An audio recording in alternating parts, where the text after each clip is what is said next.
The Sierra College football team remembering Chancelor Fields-Colbert as laid back, a welcoming personality, and a kid with a bright future. Fields-Colbert was killed at a house party in Fair Oaks over the weekend. Thanks for joining us. I'm Sharon Roger. And I'm Tony Lopez. CBS 13's Ryan Hill is live in Rockland with how the team is trying to cope. Ryan?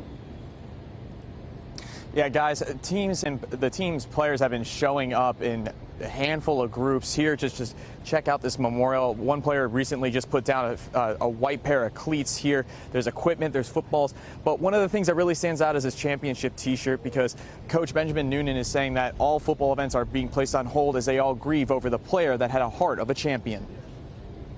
I don't want to sound cliche or anything, but there is no playbook for this as a coach, and it's a nightmare. Sierra College football team's head coach is adjusting to a new game, making a dreaded phone call to one of his parents' players, whose son was just shot and killed. I don't know how she's handling this, but she expressed that it was important to her to meet the young men that meant so much to her son over the last year, and he had on several occasions told her it's been the best year of his life.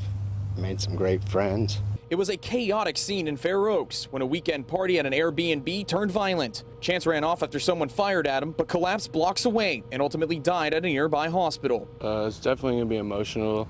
It's going to be the first day we meet together again without him being there. The 2019-2020 season is coming up for Sierra College, but head coach Noonan says he doesn't know when this empty field will be packed with Wolverines practicing. He's giving them some time to grieve over what just happened. I told them, you know, we'll return to football activities when this team is ready to.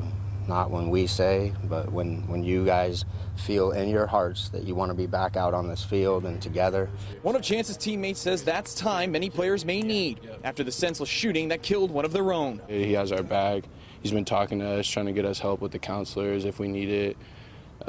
It definitely makes me respect him more of a man. Coach Noonan says one recent memory sticks out in his mind as they begin the grieving process. On Thursday, I always pick a person to break down the team at the end of practice, and I hadn't picked Chance in a long time, and I happened to pick him to break the team down, and he broke it down on family.